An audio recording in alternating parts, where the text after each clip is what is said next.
Ano ang ibig kong sabihin? Bukas o sa susunod na araw, gusto mo ng bahay, o ito gawin mo.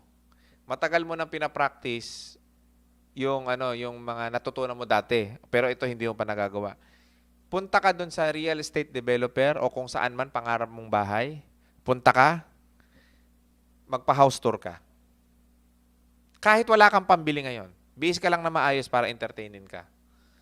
Punta ka sa car dealership, punta ka, bukas, punta ka, sa susunod na araw, punta ka. Puntahan mo yung pangarap mo sa sakyan mo, amuyin mo, ramdamin mo. Kung pwedeng mapa-start mo sa ahente, start mo, tapakan mo yung silinyador. Maniwala ka sa akin. Magugulat ka na lang. Magkita tayo 3 years, 4 years after. Magulat ka na lang. Sir, oo nga, totoo. Totoo yung pinagawa niyo sa akin. Importante yan. No? So, kailangan nyo maintindihan yan. Na napaka-effective niyan. As in, sobrang effective ng vision board, yung dream board. Tapos, yun nga, yung pupuntahan mo yung mga gusto mo, i-attract mo talaga. Tapos, hindi doon natatapos. Hindi natatapos sa meditation. Hindi natatapos sa attraction. Kumbaga, yun lang ang magsaset ng mood mo.